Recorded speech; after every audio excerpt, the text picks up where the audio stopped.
বলছি। দর্শকগণ, এই চৌপাইতে মূল কারণ রূপা আদিশক্তির কথা বলা হচ্ছে। এই মূল কারণ আদিশক্তি প্রকৃতি অর্থাৎ দুর্গাকে গীতা জ্ঞানদাতা ব্রহ্মগীতা অধ্যায় 14 শ্লোক 3 নিজের পত্নী হিসাবে ইঙ্গিত দিয়েছেন।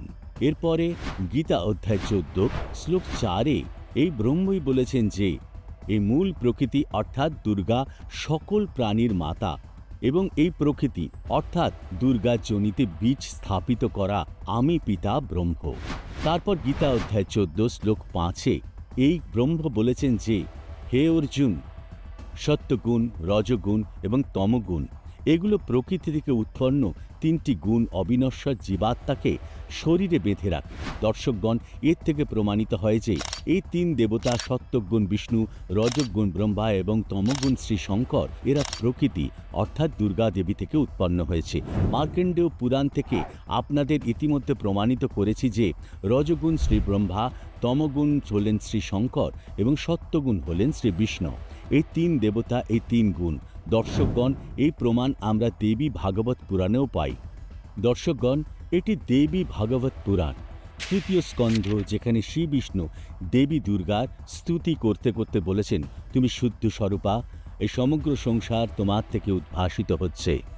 আমি ব্রহ্মা ও শঙ্কর আমরা সকলেই তোমারই কৃপায় বিদ্যমান আছি। আমাদের আবির্ভাব এবং তিরোভাব হতে থাকে। কেবল তুমিই নিত্য, জগজ্জননী, প্রকৃতি ও সনাতনী দেবী। ভগবান শঙ্কর বললেন, হে দেবী, যদি মহাভাগ বিষ্ণু তোমার থেকে প্রকট হয়ে থাকেন তো ওনার পরে উৎপন্ন হওয়া ব্রহ্মাও তোমারই বালক। তাহলে আমি তমগুণী লীলা করা শঙ্কর কি তোমার সন্তান নই? অর্থাৎ আমারও জন্মদাত্রী তুমি। এই সংসার সৃষ্টি করতে তুমি অতি চতুর। নিজের ইচ্ছা অনুসারে কর্ম করো আর শান্ত হয়ে যাও। এই সংসারের সৃষ্টি, স্থিতি আর সংহারে আপনার গুণ সর্বদা সমর্থ। ওই তিন গুণ থেকে উৎপন্ন আমরা ব্রহ্মা, বিষ্ণু ও শঙ্কর সর্বদাই নিয়ম অনুযায়ী কার্য করতে তৎপর থাকি। দর্শকগণ, দেবী ভাগবত পুরাণে এটা স্পষ্ট করে দিয়েছেন যে ব্রহ্মা, বিষ্ণু, মহেশী তিন গুণযুক্ত, অর্থাৎ এনারাই তিনজন দেবতা। এই তিন দেবতা হন নাশবান এবং দুর্গা এনাদের মাতা এবং দুর্গাকে প্রকৃতি বলা হয়। বালকাণ্ড দোহা নম্বর 147 চৌপাই নম্বর 2 লেখা আছে যে জাসু অংশ উপজ গুণ খানি অগণিত লক্ষ্মী উমা ব্রহ্মানি। যার অংশ থেকে গুণের খনি অগণিত লক্ষ্মী, পার্বতী এবং ব্রহ্মাণীর ত্রিদেবের শক্তি উৎপন্ন হয় এবং যার ভ্রুকুটির ইশারাতে বিশ্ব সৃষ্টি হয়ে যায়। এই চৌপাইতে মূল প্রকৃতি দেবী দুর্গা আর পতি ব্রহ্মের কথা বলা হয়েছে। সরস্বতী, লক্ষ্মী ও পার্বতীর জন্ম কিভাবে হয়েছিল যা জানতে আগ্রহী হলে, এর থেকে সম্পূর্ণ তথ্য পেতে হলে দয়া করে দেখুন সম্পূর্ণ সৃষ্টি রচনা, যার লিঙ্ক আমরা ডেসক্রিপশন বক্সে দিয়ে দিয়েছি। দর্শকগণ, যে প্রকার রামচরিত মানুষকে তুলসীদাসজি শ্রী রামচন্দ্রের জীবনকালের লক্ষ লক্ষ বছর পরে তার দিব্য দৃষ্টি দিয়ে বিক্রমী সংবৎ 1631 অর্থাৎ 1574 সালে লিখেছিলেন, যা আজ সমগ্র হিন্দু সমাজ দ্বারা আজ গৃহীত হয়েছে। একইভাবে সন্ত গরিব দাসজি মহারাজকে কবির পরমেশ্বর দিব্য দৃষ্টি দিয়ে সূক্ষ্ম বেদ অর্থাৎ অমর গ্রন্থ বিক্রমী সংবৎ 1787 সন 1730 লিখিয়েছিলেন। কবির পরমেশ্বর স্বয়ং এই দিব্য জ্ঞানকে কবির সাগরে লিপিবদ্ধ করিয়েছিলেন, কারণ সূক্ষ্মবেদ লিখিত সমস্ত কথা এই জন্য প্রমাণিত, কারণ এগুলো সব প্রমাণিত গ্রন্থের সঙ্গে মেল খায়। গরিব দাসজি সূক্ষ্মবেদে বলেছেন যে রজগুণ ব্রহ্মা, তমগুণ শঙ্কর, সত্যগুণ বিষ্ণু কাহাবে রে, চৌথে পদ কা বেদ নিয়ারা কই বিরলা সাধু পাবে রে। ভাবার্থ, এই যে তিন দেবতা অর্থাৎ শ্রী ব্রহ্মা রজগুণ, শ্রী বিষ্ণু সত্যগুণ এবং শ্রী শঙ্কর তমগুণ, এদের পিতা কোনো চতুর্থ জন, যিনি তিনজনের রূপ ধারণ করে এক ব্রহ্মাণ্ডতে বানানো 14 লোকে সঞ্চালন করেন। এই চতুর্থ জনের ভেদও কোনো তত্ত্বদর্শী সন্তই জানেন। কবি সাহেবজি বলেছেন যে চারো ছোড়জো পঞ্চম কো ধাবে, কহে কবির ও হম তক আবে। অর্থাৎ এই যে চতুর্থ থেকে উপরে পঞ্চম পরমোক্ষের ব্রহ্মের পূজা করেন, সে পূর্ণ মোক্ষ প্রাপ্ত করে। যে প্রমাণ আপনি রামচরিত মানসে পেলেন তা সূক্ষ্মবেদে বিস্তারিতভাবে পাওয়া যায়। দর্শকগণ, রামচরিত মানস থেকে স্পষ্ট হয় যে পূর্ণ পরমাত্মা শ্রীকৃষ্ণ ওরফে শ্রী বিষ্ণু নন, কিন্তু আমাদের ধর্মগুরুরা কেন এই পবিত্র গ্রন্থের বিপরীত জ্ঞান প্রদান করছেন? সন্ত রামপালজি মহারাজ হিন্দু ধর্মের এই পবিত্র শাস্ত্র থেকে প্রমাণিত করেছেন যে ব্রহ্মা, বিষ্ণু, মহেশ পূর্ণ পরমাত্মা সাধনা করেন। ব্রহ্ম অর্থাৎ কাল এদের পিতা এবং দুর্গা এদের মাতা। দর্শকগণ, রামচরিত মানুষের এই চৌপাই পুনরায় পাঠ করে যেখানে বলা হয়েছে তিন দেবতা ওই সচ্চিদানন্দ ব্রহ্ম অর্থাৎ পূর্ণ পরমাত্মার ভক্তি করেন।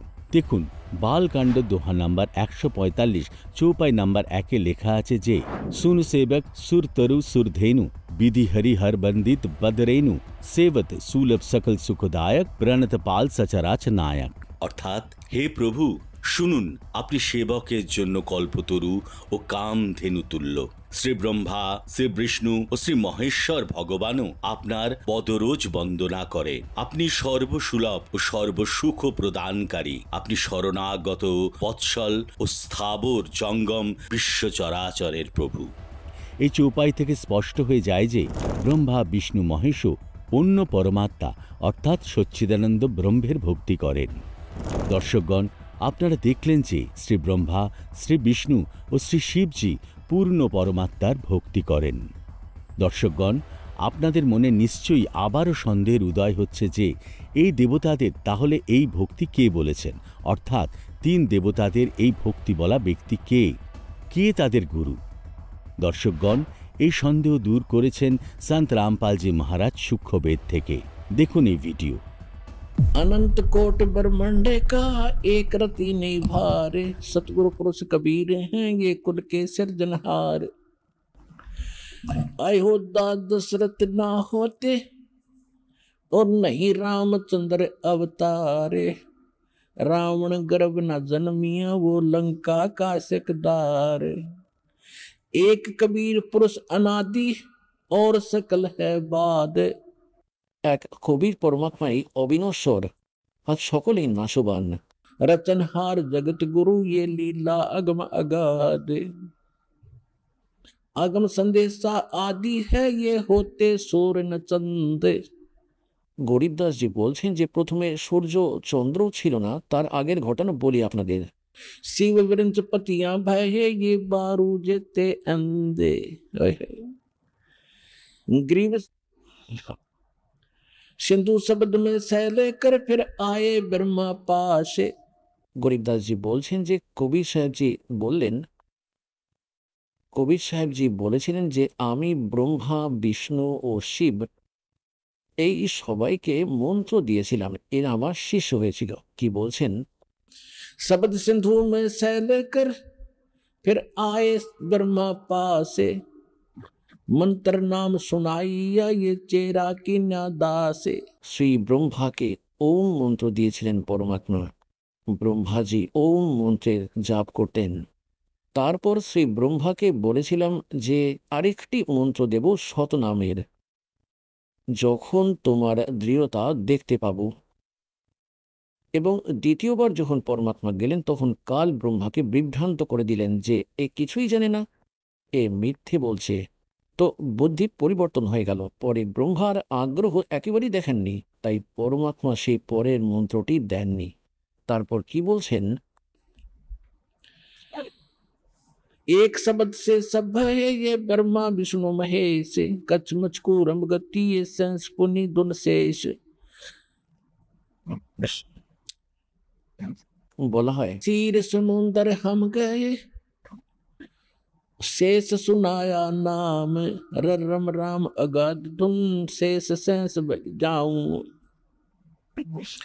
हम दाता दानी शुरू और ब्रह्मा दीना नाम, शब्द स्वरूपी उतरे सत शब्द निर्वाण। हम बैरागी ब्रह्म पद सन्यासी महादेव। কি বলেন পরমাত্মা যে আমি বৈরাগী ব্রহ্মপদ আর সন্ন্যাসী মহাদেব, আমি শ্রী বিষ্ণুর লোকেই চলে যাই। ও করে हमारी सेव, श्वेत भूमि का हम गए जा विष्णु विश्वम्बर नाथ। আমি শ্রী বিষ্ণুর লোকেই চলে যাই, এনার শ্বেত লোক রয়েছে। এখন এই নকল লোক তৈরি করে রেখেছে শতলোকের অনুকরণে কিছু শ্বেত লোক রয়েছে শ্রী বিষ্ণুরও। কিন্তু সেই শুভ্রতা অনেক কম সেই শতলোকের চাইতে। বলা হয়েছে সেখানে, শ্বেত ভূমিকা হাম গয়ে যা বিষ্ণু বিশম্বর নাথ, হরিয়ম হীরা নাম দে অষ্টকমল দল স্বাতে। দর্শকগণ, সন্ত রামপালজি মহারাজ অমর গ্রন্থের যে বাণীকে নিজের মুখ কমল থেকে পড়ে শুনিয়েছেন, তাতে এটা স্পষ্ট হয়েছে যে পরমাত্মা কবিরজি যখন সর্বপ্রথম তিনি শ্রী ব্রহ্মার সঙ্গে দেখা করেন, শ্রী ব্রহ্মা কবির পরমাত্মার জ্ঞান খুবই আগ্রহ সহকারে শ্রবণ করেন এবং ওম নাম কবির পরমাত্মার কাছে প্রাপ্ত করেন। ঠিক এই প্রকার শ্রী শঙ্করের কাছে আসেন, ওনাকে জ্ঞান দেন। শ্রী শঙ্কর কবির পরমাত্মার কাছ থেকে সোহম মন্ত্র প্রাপ্ত করেন। এরপরে কবির পরমাত্মা শ্রী বিষ্ণুর কাছে আসেন এবং ওনাকে হরিম নাম দেন। এইভাবে দেবী দুর্গা এবং গণেশজিকেও কবির পরমাত্মা সাক্ষাৎ করেন। শ্রী গণেশকে কিলিম মন্ত্র দিলেন এবং দেবী দুর্গাকে শ্রিয়ম মন্ত্র দিলেন। ইনাদের সকলকে কবির পরমাত্মার এক একটি মন্ত্র প্রদান করেছিলেন, যাতে এই দেবতাগণ এই নামের মন্ত্র জপ করতে থাকেন আর সুখী থাকেন। এই বিষয় উপরে সন্ত রামপালজি মহারাজ অত্যন্ত সরল এবং প্রমাণিতভাবে দৃষ্টি আকর্ষণ করেছেন। শুনুন। যেমন পরমাত্মা বলছেন, এই তিনজনকেই আমি প্রথমবার এক একটি মন্ত্র দিয়ে থাকি, যাতে তাদের দৃঢ়তা দেখতে পাই। যদি তারা আমার উপর কিছুটা বিশ্বাস করে, তবে আমি তাদের একটি কমপ্লিট কোর্স দেব। তো বলছেন, হাম শ্বেত ভূমিকা হাম গয়ে যা বিষ্ণু বিশম্বর নাথ और हरियम हीरा नाम दे और अष्टकमल दल स्वात। যেখানে শ্রী বিষ্ণু বাস করেন, নাভি কমলে এর অষ্টকমল রয়েছে এবং এনাকে হরিওম নাম দিলেন। এখন ইনিও হরিওম নাম জাপ করে থাকেন, আর আমরাও এনাকে ঠিক এই নামেই ডেকে থাকি, আমরাও ওই জাপ করে থাকি। তো ইনি আকর্ষিত হন যে এ ওই পরম সন্তের সঙ্গে সম্বন্ধিত, আর তাতেই আকর্ষিত হয়ে বাধ্য হয়ে। এখন দেখুন পুণ্যার্থগণ, পরমাত্মা কতটা দয়ালু। এখন যেমন আপনি ব্লুটুথ থেকে একটি মোবাইল থেকে অন্য মোবাইলে কোনো কিছু স্থানান্তর করেন, তখন দুটি ওপেন করতে হয়। একইভাবেই পরমাত্মা তো প্রথমেই ওটা ওপেন করে রেখেছেন, আর এখন আপনি আপনারটা ওপেন করে নিন। আপনার মধ্যে সেই শক্তি আপনি আসতে শুরু করে দেবে। ওনাদের তো আগেই ওপেন করা ছিল। তো বলার উদ্দেশ্য এই যে, যে যে নাম এই সকল দেবতাদের মালিক দিয়ে রেখেছেন, তারা তারই নাম জপ করেন। এটা তাদের পূজা মনে করবেন না, মন্ত্র এনাদের কাছ থেকে লাভ পাওয়ার জন্য। তো এই মন্ত্রই আজ আপনারা জপ করছেন, তো তারা বাধ্য, এনাদের নিয়ন্ত্রণে নেই। যে কারণে আগে থেকে ব্লুটুথ ওপেন করে দিয়েছেন ভগবান, আগে ওনাদের করেছেন, এখন আপনাদের করেছেন। লুটে নাও এই রাম নামের। দর্শকগণ, যেভাবে রামচরিত মানুষকে তুলসীদাসজি শ্রীরামচন্দ্রের জীবনকালে লক্ষ লক্ষ বছর পর নিজের দিব্য দৃষ্টি দিয়ে বিক্রমী সংবৎ ১৬৩১ অর্থাৎ ১৫৭৪ সালে রচনা করেছিলেন, যা আজ সমগ্র হিন্দু সমাজে মান্যতা পায়। একইভাবে সন্ত গরিবদাসজি মহারাজকে কবির পরমাত্মা দিব্য দৃষ্টি দিয়ে সূক্ষ্মবেদ অর্থাৎ অমর গ্রন্থ বিক্রমী সংবৎ ১৭৮৭ অর্থাৎ ১৭৩০ সালে লিখিয়েছিলেন। কবির পরমাত্মা স্বয়ং এ দিব্য জ্ঞানকে কবির সাগরে লিপিবদ্ধ করান। কারণ সূক্ষ্মবেদে লেখা সব কথাই এই জন্য প্রমাণিত, এই সমস্ত প্রমাণিত গ্রন্থের সঙ্গে মিলে যায়। গরিবদাসজি সূক্ষ্মবেদে বলেছেন যে, रजगुण ब्रह्मा तमगुण शंकर सतगुण विष्णु कहावे रे, चौथे पथ का भेद न्यारा कोई बिरला साधु पावे रे। भावार्थ এই যে তিন দেবতা অর্থাৎ শ্রী ব্রহ্মা রজগুণযুক্ত, শ্রী বিষ্ণু সত্যগুণযুক্ত এবং শ্রী শঙ্করজি হলেন তমগুণযুক্ত, এবং এদের পিতা হলেন চতুর্থ জন, অর্থাৎ এই তিন জনের রূপ ধারণ করে এক ব্রহ্মাণ্ডে রচিত ১৪টি লোকের পরিচালনা করেন। এই চতুর্থ জনের রহস্যই কোনো তত্ত্বদর্শী সন্তই জানেন। কবির দাসজি বলেছেন যে, চার ছোড় কো পঞ্চম কো ধাবে, কহ কবির ও হম তক আবে। অর্থাৎ এই যে চারজনের ওপরে পঞ্চম পরম অক্ষর ব্রহ্মের পূজা করে, সে পূর্ণ মোক্ষ লাভ করে। দর্শকগণ, যেভাবে কবির পরমেশ্বরজি ব্রহ্মা, বিষ্ণু, শিব, গণেশ এবং দুর্গা দেবীকে আদি সনাতনী ভক্তি দিয়েছিলেন, একই আদি সনাতনী ভক্তি সত্যযুগে মনু ও শতরূপাকেও দিয়েছিলেন। মনু এবং শতরূপা দুজনেই সৎ সুকৃত রূপে সত্যযুগে প্রকট কবির পরমাত্মার কাছ থেকে দীক্ষা নিয়ে আদি সনাতনী পূজা করতেন। গীতাতে ওই একই প্রমাণ রয়েছে, যাতে লেখা আছে যে कि ओम तत् सत् इति निर्देशः ब्राह्मण त्रिविधः स्मृतः ब्रह्मणा तेन वेदा च यज्ञा च विहिता पुरा। এর ভাবার্থ হল সৃষ্টি অর্থাৎ সত্যযুগের প্রাচীনকালে ব্রাহ্মণ ঋষিরা ওম তৎসৎ মন্ত্রে জপ করতেন, যাকে সচ্চিদানন্দ ঘন ব্রহ্মের নাম বলা হতো। কাল ব্রহ্ম পরে মনু ও শতরূপাকে 4টি বেদের জ্ঞান প্রদান করেন এবং ওম নাম জপ করতে বিধান দেন। কাল ব্রহ্মের কাছ থেকে ভ্রমিত হয়ে মনু ও শতরূপা সৎসুকৃত রূপে আসা কবির দেবের জ্ঞানকে মানতে অস্বীকার করেন এবং তাকে বামদেব বলে সম্বোধন করেন। এই পূর্ণ তথ্য আপনার সম্পূর্ণ সৃষ্টি রচনা ভিডিওটিতে বিস্তারিতভাবে বলা হয়েছে, যার লিঙ্ক ডেসক্রিপশন বক্সে দিয়ে দেওয়া হয়েছে। আসুন সর্বপ্রথম আপনাকে সেই প্রমাণ দেখাই যা থেকে এটা স্পষ্ট হয়ে যাবে। মনু ও শতরূপা সৎসুকৃত রূপে আসা কবির পরমাত্মার কাছ থেকে প্রাপ্ত আদি সনাতনী ভক্তি মন্ত্র জপ করতেন। রামচরিত মানসের বালকাণ্ডের দোহা নাম্বার 143-এ লক্ষ্য করবেন, যেখানে লেখা আছে যে द्वादश अक्षर मंत्र पुण्य जपहि सहित अनुराग वासुदेव पद पंकरहु दंपति मण अति लाग। অনুবাদ করা হয়েছে যে মনু ও শতরূপা পরম অনুরাগে দ্বাদশ অক্ষর মন্ত্র জপ করতেন। দর্শকগণ, এখানে মন্ত্র জপ করার কথা বলা হয়েছে, যেখানে অনুবাদকর্তা ওং নমো ভগবতে বাসুদেবায়কে দ্বাদশ অক্ষর মনে করে অনুবাদে লিখে দিয়েছেন। হিন্দু ধর্মের ধর্মগুরুরা এই ওং নমো ভগবতে বাসুদেবায়কে দ্বাদশ অক্ষর মন্ত্র বলেছেন। দেখুন, আর আমি যে মন্ত্রের কথা আজ বলতে যাচ্ছি তা হলো ওম নমো ভগবতে বাসুদেবায়। আর এই মন্ত্রকে দ্বাদশ অক্ষর মন্ত্র কেন বলা হয়? তো আপনি যদি এই মন্ত্রের প্রতিটি অক্ষর গণনা করেন, তো ওম ন ম ভ গ ব তে বাসুদেবায় অর্থাৎ 12। এই মন্ত্রে যে অক্ষরগুলি রয়েছে তার বর্ণগুলি মোট 12টি। এই জন্য এটিকে দ্বাদশ অক্ষর মন্ত্র বলা হয়। ওং নমো ভগবতে বাসুদেবায়কে এইভাবে দ্বাদশ অক্ষর পরিভাষিত করা হয়েছে। অনুবাদকর্তা লিখেছেন ওং নমো ভগবতে বাসুদেবায়। এখানে যদি অক্ষরগুলো গণনা করা হয় তাহলে প্রথম অক্ষর হল ওম, যাতে অক্ষরের সংখ্যা হলো 1। এইভাবে নমো মোট অক্ষর 2টি, ভগবতে মোট অক্ষর 4টি, বাসুদেবায় মোট অক্ষর 5টি। এগুলোকে যোগ করলে যে মোট অক্ষর সংখ্যা 12টি হবে। কিন্তু দর্শকগণ, এইগুলো ওই 12টি অক্ষর নয় যেখানে আমরা গণেশায় নমো, ওম নমো, শিবায়, কবির দেবায় নমো, পূর্ণ পরমাত্মে নমো ইত্যাদি শব্দগুলিকে প্রভু স্তুতি করার পূর্বে প্রণাম রূপে উচ্চারিত হতে বা বলতে শুনি। এগুলো মন্ত্র নয়। দর্শকগণ, এই বিষয়ের উপর আপনাদের প্রেমানন্দজির একটি ভিডিও দেখায়, যেটিতে প্রেমানন্দজিও স্বীকার করেছেন যে ওং নমো ভগবতে বাসুদেবায় বা ওম কৃষ্ণায় দেবায় নমো ইত্যাদি মন্ত্র নয়, এগুলো জপ করার জন্য। মহর্ষি, আপনি সৎসঙ্গে কৃষ্ণায় বাসুদেবায় মন্ত্রটি বলেছিলেন, তাকে কোন বিধিতে জপ করতে হবে? এটা তো প্রার্থনা স্তুতি, এটা জপ করার জন্য মোটেই ভালো নয়।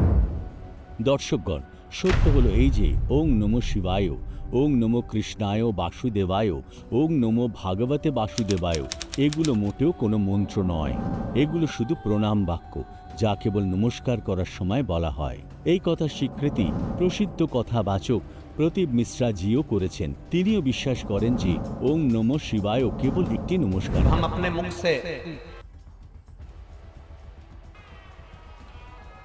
পঞ্চাক্ষর মন্ত্রে জপ করি, নম শিবায় বলি যখন শ্রী শঙ্করের নমস্কার হয়।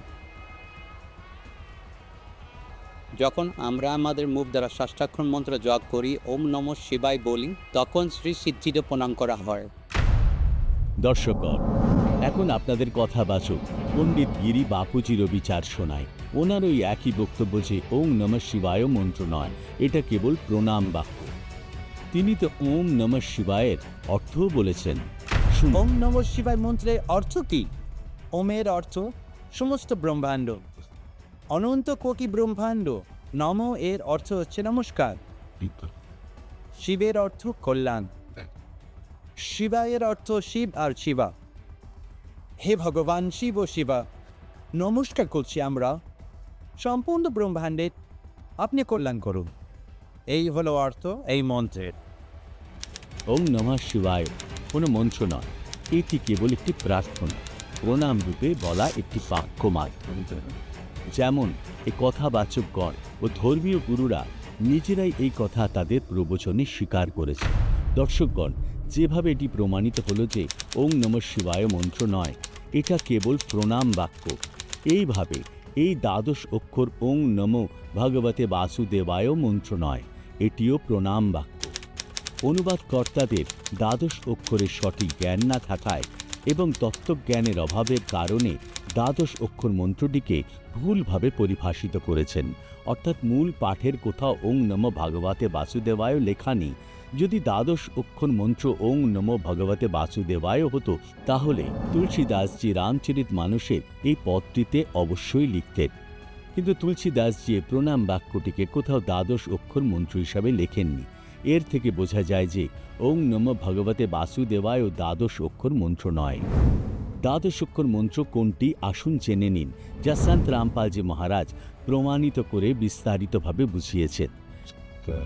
এই দোহা থেকে সঠিক অনুবাদ হচ্ছে, মনু এবং শতরূপা সত্যযুগের আদিতে দ্বাদশ অক্ষরের মন্ত্রের জপ পরম অনুরাগ অর্থাৎ দৃঢ়তার সাথে করতেন।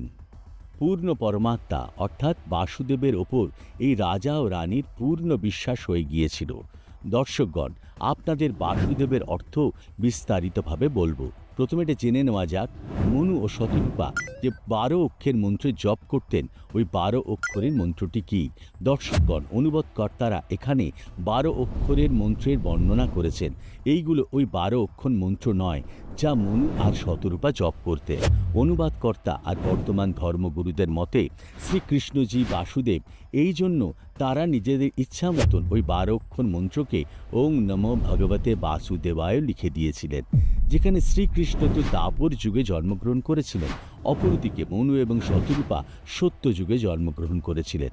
আসুন আপনাদের বিস্তারিতভাবে বলি ওই দ্বাদশ অক্ষর মন্ত্রের অর্থাৎ ওই 12 অক্ষর মন্ত্র কোনটি, যার জপ মনু ও শতরূপা করতেন। দর্শকগণ, প্রথমে আপনাদের হিন্দু ধর্মের 2 শীর্ষস্থানীয় শঙ্করাচার্যের বিচারধারা শোনায়, যাদের একজন হলেন শ্রী নিশ্চলানন্দজি আর অন্যজন শ্রী মাধবাচার্যজি। আসুন প্রথমে শ্রী নিশ্চলানন্দজির বিচারধারা শুনি। এতি পরমাত্মা সৃষ্টির প্রারম্ভে নিজেকে 5টি রূপে প্রকাশ করেন। উৎপত্তি নামক কর্মের নির্বাহ করার জন্য নিজেকে ব্রহ্মা করে তোলেন, ব্রহ্মারূপে প্রকাশ করেন। স্থিতি নামক কীর্তিকে পালন, রক্ষণ নামক কীর্তিকে নির্বাহ করার জন্য তিনি বিষ্ণু রূপে শ্রীমন্নারায়ণ রূপে নিজেকে প্রকট করেন। সংহার নামক কীর্তির পালন করতে তিনি নিজেকে শিব রূপে প্রকট করেন। নিগ্রহ নামক কার্য সম্পাদনের জন্য কীর্তমানে কার্য শক্তিরূপে নিজেকে প্রকাশ করেন। অনুগ্রহ নামক কীর্তি নির্বাহ করার জন্য তিনি নিজেকে গণপতি অথবা গণেশের রূপে নিজেকে প্রকট করেন। শ্রী নিশ্চলানন্দজি বলেছেন যে কাল ব্রহ্মের লোকে এই প্রধান 5টি দেবী দেবতাই কাল ব্রহ্মের সমস্ত ব্যবস্থাকে পরিচালনা করছেন। এই 5 দেবতা প্রধানত হিন্দু ধর্মে পূজিত হন। আসুন এখন আপনাকে শঙ্করাচার্য মাধবাচার্যজির চিন্তাধারা শোনায়, যেখানে তিনিও স্বীকার করেছেন যে হিন্দু ধর্মে প্রধানত এই 5টি দেবতাই পূজিত হন। শুনুন মাধবাচার্যের বিচারধারা। মহারাজজি, আপনার ইষ্টদেবকে? ইষ্টদেব তো যে কেউ হতে পারে। আমরা সবাই পঞ্চদেবের উপাসনা করি, 5টি দেবতা হয়ে। তো দর্শকগণ, দেখলেন আপনারা, 2 জন শঙ্করাচার্যই বললেন যে হিন্দু ধর্মে এই 5 দেবতার পূজার বিধান রয়েছে। এই পঞ্চদেবতা এই প্রকার: শ্রী ব্রহ্মা, শ্রী বিষ্ণু, শ্রী শিব, দেবী দুর্গা এবং শ্রী গণেশ। দর্শকগণ, শঙ্করাচার্য একদম সঠিক বলেছেন যে এই 5 দেবতা কাল ব্রহ্মে লোকের সমস্ত ব্যবস্থা পরিচালনা করেন। এই দেবতারা প্রতিটি মানুষের শরীরে তৈরি কমলে বিরাজমান থাকেন। এই কারণে ভক্তি সাধনা এই 5 দেবতার একটি বিশেষ স্থান রয়েছে। দর্শকগণ, এখন এই 5 দেবদেবীর যথার্থ স্থিতি সম্পর্কে বলবো। কিন্তু দুঃখের বিষয় এই যে কিছু ধর্মগুরু তো এই দেবদেবীদের অস্তিত্বে বিশ্বাস করেন না, আর কিছু ধর্মগুরু এই দেবদেবীদেরই ফাইনাল গড অর্থাৎ পূর্ণ পরমাত্মা মেনে বসে আছেন। সন্ত রামপালজি মহারাজ এই দেব দেবীদের স্থিতিকে একদম প্রমাণিত আর সঠিকভাবে বলেছেন। দর্শকগণ, আজ পর্যন্ত আমাদের ধর্মগুরুরা আমাদের এই কথা বলে এসেছেন যে ভগবান শ্রীকৃষ্ণ ওরফে শ্রী বিষ্ণু, শ্রী ব্রহ্মা, শ্রী শিব এনাদের ওপর কোনো ভগবান নেই, এনাদের অখিল ব্রহ্মাণ্ডের স্বামী। দর্শকগণ, প্রথম কথা হলো ব্রহ্মা, বিষ্ণু এবং মহেশ এনারা অখিল ব্রহ্মাণ্ডের স্বামী নন, আর নাইবা তিন লোকের স্বামী। বাস্তবে তো তিন লোকের এক একটি বিভাগের অধিকারী এনারা। এ সব কিছু আপনারা ভালোভাবেই জানেন যে রজগুণ বিভাগের ব্রহ্মা, সত্যগুণ বিভাগের বিষ্ণু এবং তমগুণ বিভাগের শিব দায়িত্বে রয়েছেন। যেমন একটি রাজ্যে একজন মুখ্যমন্ত্রী হন এবং অন্যান্য মন্ত্রীগণও থাকেন। ধরুন একটি রাজ্যে 23টি জেলা রয়েছে, সেই সমস্ত জেলার ওপরে বিভিন্ন বিভাগের এক একজন মন্ত্রী রয়েছেন। দর্শকগণ, ওই মন্ত্রী ওই পুরো রাজ্যতে একটি বিভাগেরই মন্ত্রী হয়, ওই মন্ত্রীকে পুরো রাজ্যের স্বামী বলা যায় না। ঠিক এই প্রকার এই ব্রহ্মাণ্ডরূপী রাজ্যে 14 লোক অর্থাৎ জেলা মনে করুন, আর এই 14টি জেলার মধ্যে 3টি জেলায় অর্থাৎ 3টি লোকে স্বর্গলোক, পাতাল লোক ও পৃথিবী লোকের এক একটি বিভাগের মালিক ব্রহ্মা, বিষ্ণু এবং মহেশ। অর্থাৎ এই 3 লোকে শ্রী ব্রহ্মার বিভাগ হল রজগুণ, যা থেকে জীবের উৎপত্তি হয়। শ্রী বিষ্ণু বিভাগ হল সত্যগুণ, যার দ্বারা জীবের লালন পালন হয়। আর শ্রী শিবের বিভাগ হল তমগুণ, যার দ্বারা জীবের সংহার হয়। এই 3 দেবতার পিতা, যাকে ব্রহ্ম বলা হয়, যিনি খর পুরুষ নামে পরিচিত, ওনাকে ব্রহ্মাণ্ডের অর্থাৎ রাজ্যের মুখ্যমন্ত্রী ভাবুন। দর্শকগণ, এই ব্রহ্ম খর পুরুষ অর্থাৎ মুখ্যমন্ত্রী নিজের অধীনে যে কোনো বিভাগে যে কোনো সময় রাখতে পারেন। অর্থাৎ এই সমস্ত বিভাগ এই ব্রহ্মের নিয়ন্ত্রণে থাকে, কারণ ইনি ব্রহ্মাণ্ড অর্থাৎ প্রদেশেরও মালিক। এইভাবে এই ব্রহ্ম এই 3 দেবতার ওপরে স্বামী বা কর্তা। এই জন্য এই কাল ব্রহ্ম খরপুরুষ এই 3 দেবতার রূপ ধারণ করে এই ব্রহ্মাণ্ডের ব্যবস্থাও পরিচালনা করেন। এই কাল ব্রহ্মই কখনো বিষ্ণু রূপ ধারণ করে, কখনো শিবের রূপ ধারণ করে, আবার কখনো ব্রহ্মার রূপ ধারণ করে এই ব্রহ্মাণ্ডে স্থিত 14 লোকের ব্যবস্থা সঞ্চালন করেন, যেখানে ব্রহ্মা, বিষ্ণু, মহেশ কেবল 3টি লোকের এক একটি বিভাগের ব্যবস্থা পরিচালনা করেন। আমাদের ধর্মগুরুরা সঠিক না জেনে বিষ্ণুকে সর্বশ্রেষ্ঠ ভগবান মনে করে। এই ধারণা বানিয়ে বসেছিলেন যে বিষ্ণুই শিব হয়ে যায়, বিষ্ণুই ব্রহ্মা হয়ে যায়। কখনো শিবের বিষয় এই ধারণা তৈরি করে নিত যে শিবই ব্রহ্মা হয়ে যায়, শিবই বিষ্ণু হয়ে যায়। বলতেন যে এই 3 দেবতা একই, এদের মধ্যে কোনো পার্থক্য নেই। অথচ এইসব কলা কীর্তি হল এই কাল ব্রহ্মের, যিনি প্রতিজ্ঞা করে রেখেছেন যে আমি কখনো কারো সামনে প্রত্যক্ষ রূপে আসব না, যার প্রমাণ গীতা অধ্যায় 7 শ্লোক 24 এবং 25 পাওয়া যায়, যেখানে কাল ব্রহ্ম নিজেই স্বীকার করেন এবং শ্রীকৃষ্ণের মধ্যে প্রবেশ করে অর্জুনকে বলেন যে এই বুদ্ধিহীন জনসম্প্রদায় আমার অনুত্তম নিয়ম সম্পর্কে অপরিচিত, যে আমি আমার বাস্তবিক রূপে কখনোই কারোর সামনে প্রকট হই না, নিজের যোগ মায়ার দ্বারা লুকিয়ে থাকি। এই কারণে আমার অব্যক্ত ভাবকে মনুষ্যরূপে আসা অর্থাৎ কৃষ্ণ মনে করে।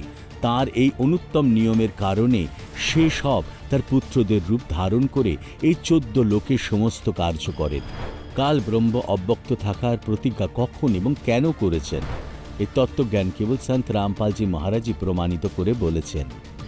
কৃপা করে সন্ত রামপালজি মহারাজের বলা সম্পূর্ণ সৃষ্টি রচনার এই ভিডিওটা অবশ্যই দেখুন, যার লিঙ্ক আমরা ডেসক্রিপশন বক্সে দিয়ে দিয়েছি।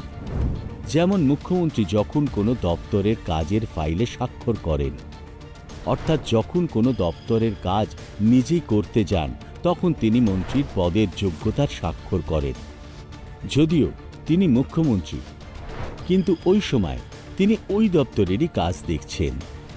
এইভাবে এই ব্রহ্মকে যখন ব্রহ্মা, বিষ্ণু অথবা শিবের স্তরের কাজ নিজেকে করতে হয়, তখন তাদের রূপ ধারণ করে সেখানে প্রকট হয়ে যায়। এরপর আসে অক্ষর পুরুষ, যাকে উপপ্রধানমন্ত্রীর সমান মনে করুন।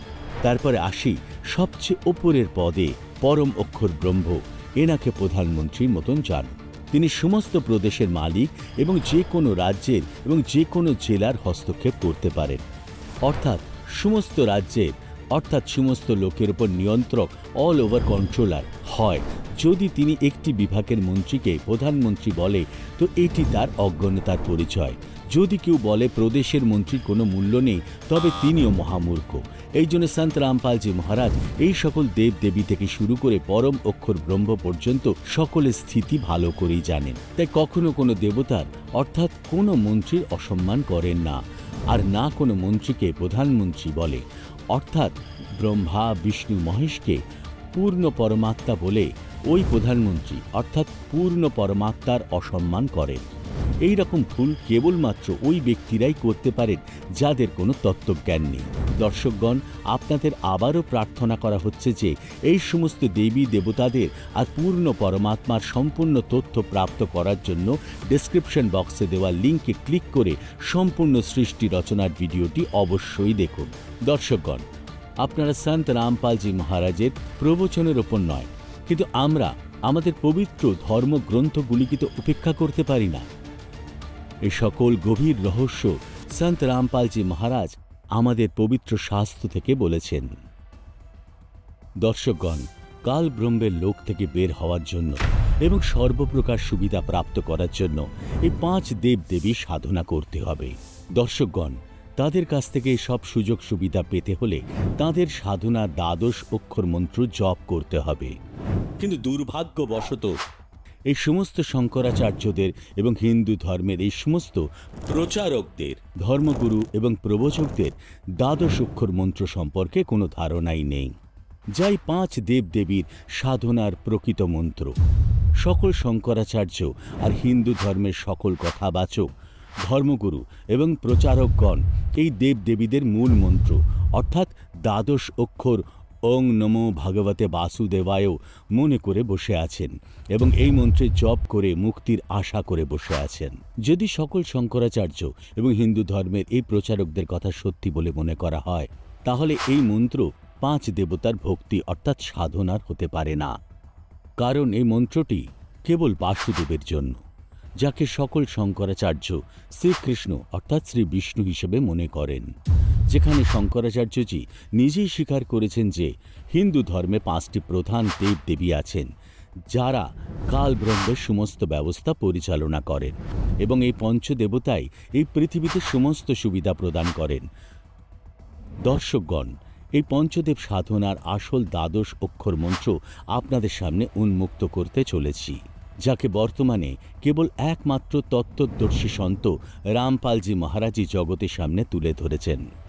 তাহলে আসুন দেখি মনু এবং শতরূপা এই 5টি দেবদেবীর কোন দ্বাদশ অক্ষর মন্ত্রে জপ করতেন। দর্শকগণ, মনু ও শতরূপা সত্যযুগের প্রারম্ভে পঞ্চদেবের সঠিক মন্ত্র জপ করতেন, যে মন্ত্রগুলি সন্ত রামপালজি মহারাজও প্রথম দীক্ষার সময় তার শিষ্যদের দেন। এই 5টি দেবতার মন্ত্র বা দ্বাদশ অক্ষর মন্ত্র এই প্রকার, যার জপ মনু এবং শতরূপা করতেন। ওম কিলিম হরিম শ্রীম সোহম।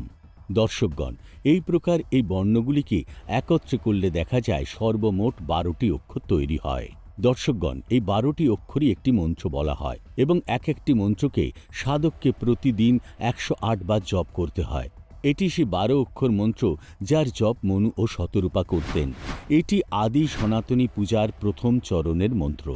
এই মন্ত্রই সন্ত রামপালজি মহারাজ তার শিষ্যদের দেন। দর্শকগণ, আপনারা হয়তো চিন্তা করছেন যে ওম শব্দটি একে কেন একটি অক্ষর হিসাবে গণনা করা হয়, যদিও বা শুনতে বা বলতে এটি একটি বর্ণ মনে হচ্ছে না। এই সন্দেহের সমাধানের জন্য আমাদের গীতা অধ্যায় 8 শ্লোক 13কে দেখতে হবে, যা সংস্কৃতে লেখা আছে যে ওং ইতি একাক্ষরম, যার অনুবাদে লেখা আছে ওং এই এক অক্ষর রূপ অর্থাৎ ব্রহ্মকে উচ্চারণ করত। শ্রী গীতা থেকে এটাও স্পষ্ট হয়ে যায় যে ওম এক অক্ষর হিসাবে গণনা করা হয়। এইভাবে এখানে শিব পুরাণও প্রমাণ আছে সে প্রণব ওং নামক এক অক্ষর হয়ে গেছে। এইভাবে রামচরিত মানসের এই চৌপাইতে অনুবাদকর্তা ওমকে একটি অক্ষর হিসাবে গণনা করেছেন, তাই এটি 12 অক্ষর হয়। দর্শকগণ, এতে স্পষ্ট হয় যে শাস্ত্রের আধারে ওম শব্দকে এক অক্ষরই গণনা করা হয়। দর্শকগণ, কোনো ভক্তের এই সন্দেহ থাকার কথা নয় যে এই অক্ষরটি সঠিক নয়। এই অক্ষরটি সঠিক। যেমন আপনি এই রামচরিত মানসের এই চৌপাইতে দেখতে পাচ্ছেন যে এখানে আচ্ছার শব্দটি লেখা আছে। এখানে আচ্ছার শব্দটি সন্তের ভাষায় লেখা আছে, কিন্তু যদি আমরা এই অচ্ছর শব্দটিকে শুদ্ধ করে লিখি তাহলে এইভাবে লেখা হবে।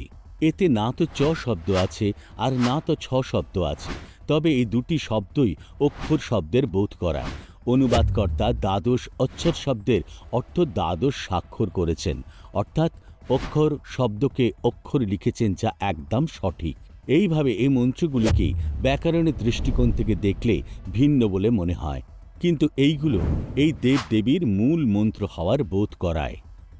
এইভাবে আরেকটি শব্দ আছে, এই দেখুন রামচরিত মানসের এই পদটিতে লচ্ছি শব্দটি লেখা আছে, যা সন্ত ভাষায় এইভাবে লেখা হয়েছে, কিন্তু এই শব্দটি শুদ্ধ রূপে লিখলে লক্ষ্মী শব্দ হবে। এইভাবে রামচরিত মানসের এই দোহাতে অউর শব্দটি লেখা আছে, যা সন্তের ভাষায় দৃষ্টিকোণ থেকে লেখা হয়েছে, কিন্তু অনুবাদক এই শব্দের অনুবাদ করার সময় ঔরকে আরও লিখেছে। দর্শকগণ, দুটি শব্দ একই অর্থের বোধ করাচ্ছে। এই প্রকার লচ্ছিকে অনুবাদকেরা লক্ষ্মী লিখেছেন, অর্থাৎ লচ্ছি সন্ত ভাষার দৃষ্টিকোণ থেকে লেখা হয়েছে এবং লক্ষ্মী ব্যাকরণের দৃষ্টিকোণ থেকে লেখা হয়েছে, কিন্তু দুটো শব্দই শ্রী লক্ষ্মী দেবীকেই বোঝায়। ঠিক এইভাবে যেমন এখানে এই কিলিয়াম শব্দ আছে আর এই কিলম শব্দ উভয় শ্রী গণেশের মূল মন্ত্রের বোধ করাচ্ছে। এই জন্য সকল দর্শকদের কাছে অনুরোধ এই যে আপনারা এটি দেখে ভ্রমিত হবেন না যে একই মন্ত্র আলাদা আলাদাভাবে কেন লেখা অথবা বলা হয়েছে। দর্শকগণ, এটাই আদি সনাতনী পূজার প্রথম চরণের দ্বাদশ অক্ষর মন্ত্র। এই মন্ত্রগুলো কেবল পূর্ণ সন্তের কাছ থেকে নিয়েই জপ করা যায়। তত্ত্বদর্শী সন্তই এই মন্ত্রগুলি জপ করার বিধি বলেন। আপনার সন্দেহ হতে পারে যে এই মন্ত্রগুলির প্রমাণ আর কোনো গ্রন্থে রয়েছে। দর্শকগণ, এটা তো প্রমাণিত হয়েই গেছে যে আদি সনাতনী পূজার অন্তর্গত এই দ্বাদশ অক্ষর মন্ত্র সত্যযুগের আদিতে সৎসুকৃত রূপে আগত কবির পরমাত্মা মনু এবং শতরূপাকে দিয়েছিলেন। তার কয়েক বছর পরে এই ভক্তি বিলুপ্ত হয়ে যায়। দর্শকগণ, এই দ্বাদশ অক্ষর মন্ত্র কলিযুগে আজ থেকে প্রায় ৬০০ বছর আগে কবির পরমাত্মা এই দ্বাদশ অক্ষর মন্ত্রের জপ তাঁর শিষ্যদের দিয়েছিলেন, যার প্রমাণ আপনারা কবির শব্দাবলীর ৭৭ নম্বর পৃষ্ঠায় দেখতে পাবেন, যেখানে কবির সাহেবজির একটি বাণী রয়েছে, কর নৈনো দিদার মহল মে প্যারা হ্যায়। কবির সাহেবজি নিজেই এই বাণীতে এই দ্বাদশ অক্ষর মন্ত্রকে স্পষ্ট করে লিখেছেন। বাণী এই প্রকার, কর নৈনো দিদার মহল মে প্যারা হ্যায়। তারপর লেখা আছে, মূল কমল দল চতুর বখানো, কিলিং জাপ লাল রং মানো, দেব গণেশ তাহা रोपा थानो, रित्य सिद्धि चबर ढुलारा है, स्वात चक्र सठ दल विस्तारो, ब्रह्मा सावित्री रूप निहारो, उलट नागिनी का सिर मारो, तहाँ सफ्त ओकारा है, नावी अष्ट कमल दल साजा, श्वेत सिंहासन विष्णु विराजा, हरिंग जब तासु मुख गाजा, लक्ष्मी शिव आधारा है, द्वादश कमल हृदय के माही, जग गौरी शिव ध्यान लगाई, सोहम शब्दतः धुन छाई, गण करे जय जयकारा है, चौड़स दल कमल कंठ के माही, तेहि मध्यवसे अविद्या बाई, हरिहर ब्रह्म चवर ठुड़ाई, जहाँ श्रीम नाम उचारा है। दर्शकगण, কবি সাহেবজির এই শব্দতে ওই দ্বাদশ অক্ষর মন্ত্র স্পষ্ট লেখা আছে, যা সৃষ্টির শুরুতে মনু এবং শতরূপা করতেন। এখানে সন্ত ভাষাতে বাণীকে আলাদাভাবে লেখা হয়েছে। দর্শকগণ, সন্তরা তাদের স্থানীয় ভাষাকে মাথায় রেখে সন্ত ভাষায় এই দ্বাদশ অক্ষরের মন্ত্রকে এইভাবে লিখেছেন। ব্যাকরণগতভাবে এই দ্বাদশ অক্ষর মন্ত্র এইভাবে লেখা হয়, কিন্তু এই সমস্ত শব্দগুলি এই দ্বাদশ অক্ষরের বোধ করায়। দর্শকগণ, আপনাদের আরও প্রমাণ দেখায়, ৬০০ বছর পূর্বে কবির পরমাত্মা এই দ্বাদশ অক্ষর মন্ত্র লিপিবদ্ধ করিয়েছিলেন। তারপরে পুনরায় এই দ্বাদশ অক্ষর মন্ত্র বিলুপ্ত হয়ে যায়। কবির পরমাত্মা আজ থেকে প্রায় ৩০০ বছর পূর্বে পুনরায় প্রকট হয়ে গরিবদাসজি মহারাজকে ছুড়ানি গ্রামে এসে এই দ্বাদশ অক্ষর মন্ত্র প্রদান করেন। প্রমাণের জন্য দেখুন গরিবদাসজি মহারাজের লিখিত অমর গ্রন্থ, যার মধ্যে ব্রহ্মকলা অঙ্গে এবং মুক্তি মুদ্রা অঙ্গে এই দ্বাদশ অক্ষর মন্ত্র স্পষ্টভাবে লেখা আছে। দেখুন, এই সেই ব্রহ্মকলা অঙ্গ যেখানে এই দ্বাদশ অক্ষর মন্ত্র স্পষ্টভাবে লেখা আছে, এবং এই দেখুন, এটি মুক্তি মুদ্রা অঙ্গ যেখানে এই দ্বাদশ অক্ষর মন্ত্র স্পষ্টভাবে লেখা আছে। পরমাত্মা কবির যে নানক দেবকে দিয়েছিলেন, যেটি গুরু নানকজি স্বয়ং জপ করতেন।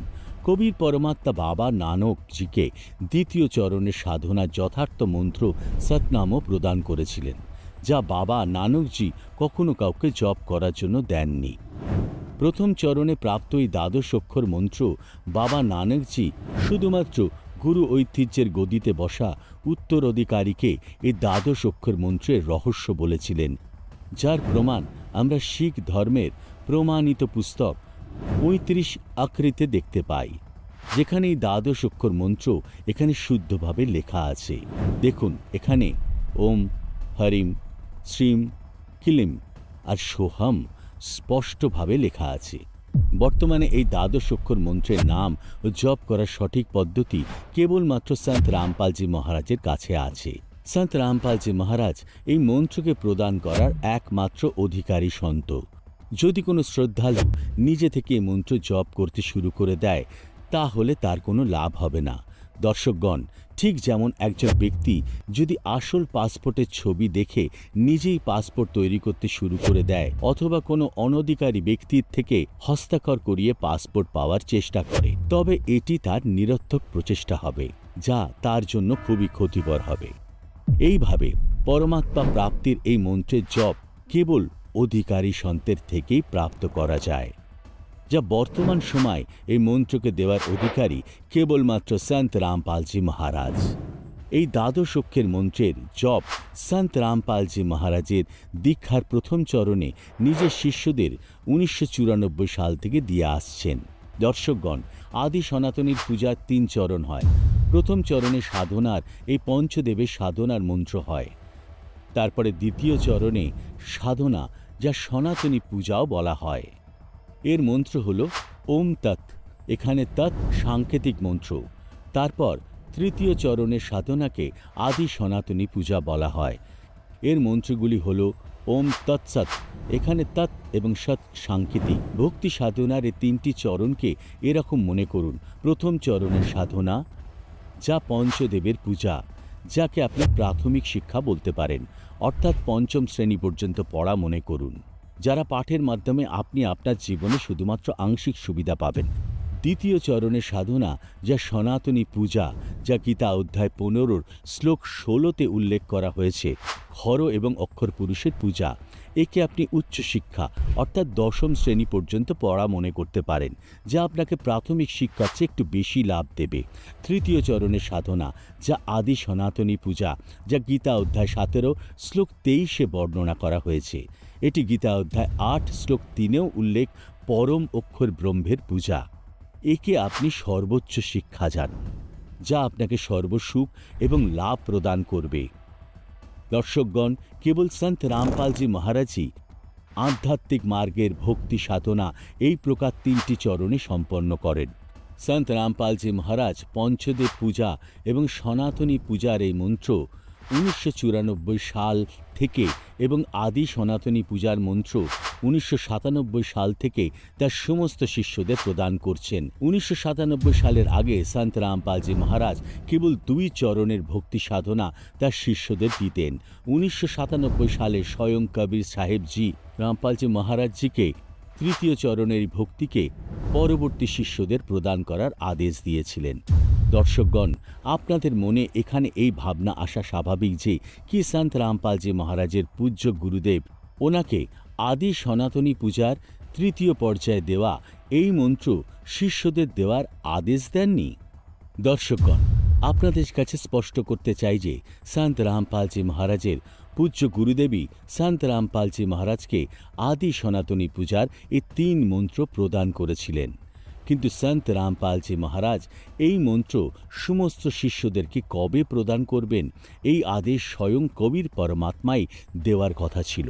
কারণ কবির সাহেবজি কবির সাগরে এটা আগে নির্ধারিত করে দিয়েছিলেন যে কলিযুগের 5505 বছর অতিক্রান্ত হওয়ার পর আমি স্বয়ং আসব আর প্রকৃত জ্ঞান অর্থাৎ আদি সনাতনী পূজাকে জন জন পর্যন্ত পৌঁছে দেব।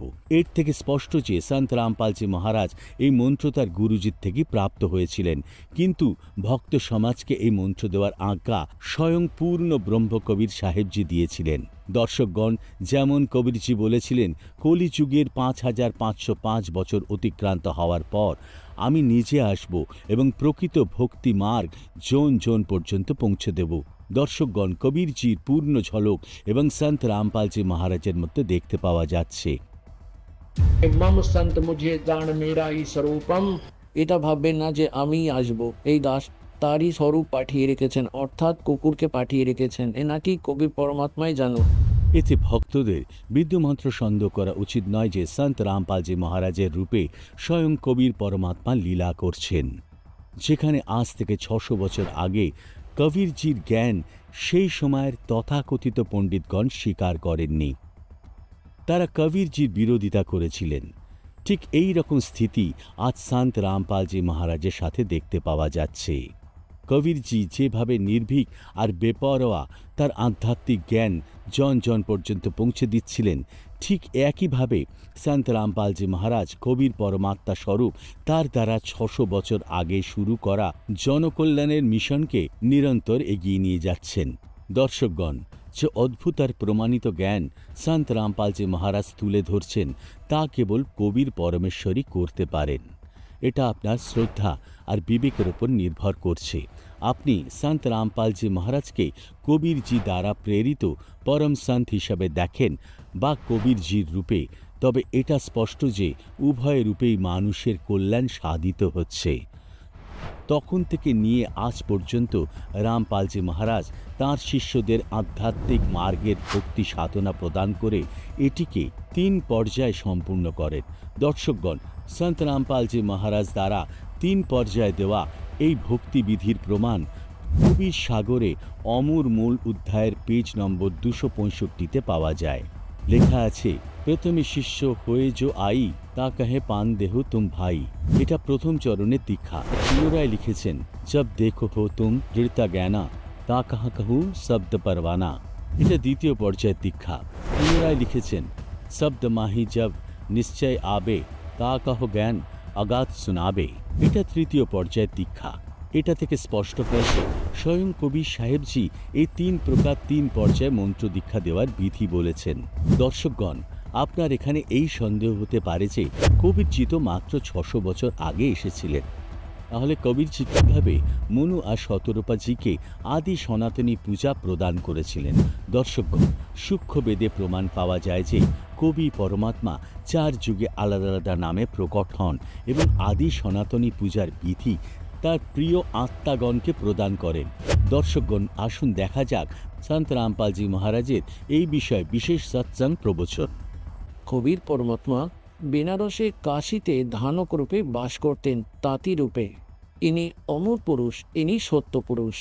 অসংখ্য ব্রহ্মাণ্ডের ইনি রচনহার, ইনি সৃজনহার, আর আমাদের সকল আত্মারও ইনি উৎপত্তিকর্তা।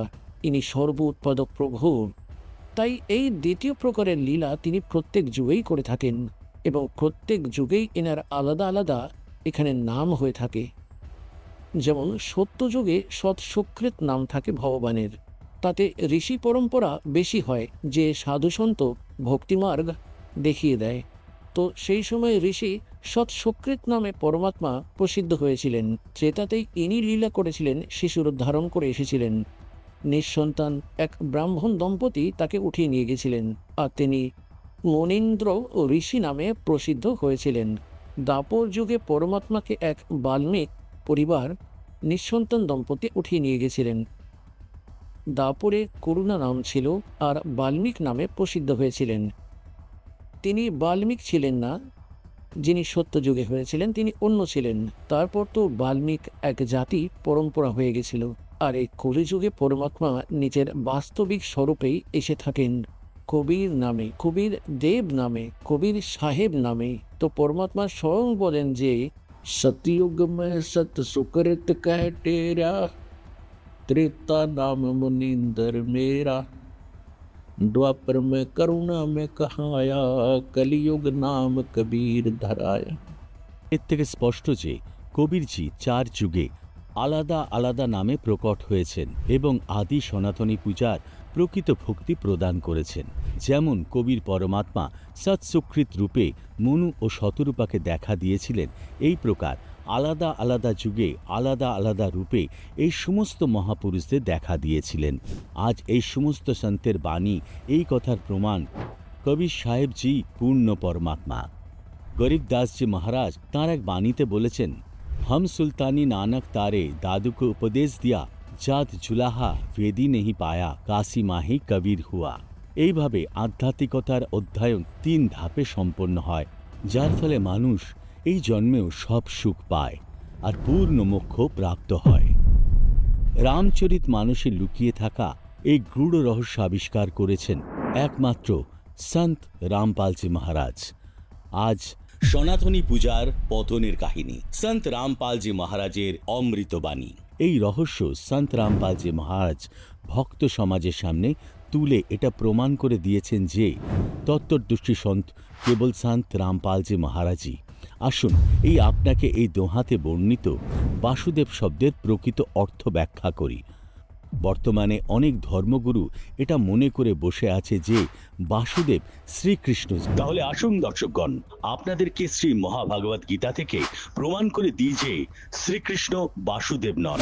দর্শকগণ, গীতা অধ্যায় 7 শ্লোক 15, যেখানে গীতা জ্ঞানদাতা বলেছেন, হে অর্জুন, মায়ার দ্বারা যাদের জ্ঞান হরণ করা হয়েছে, অর্থাৎ ত্রিগুণময় মায়া ব্রহ্মা বিষ্ণু শিবের দ্বারা যাদের জ্ঞান হরণ করা হয়েছে, এইরূপ অসুর স্বভাবকে যারা আশ্রয় করেছে, এইরূপ দুষ্কৃতী নরাধম মূঢ়গণ আমাকে ভজনা করে না, অর্থাৎ তারা আমার অর্থাৎ কাল ব্রহ্মের ভক্তিও করে না, এই ত্রিগুণময় মায়াতে আবদ্ধ থাকে।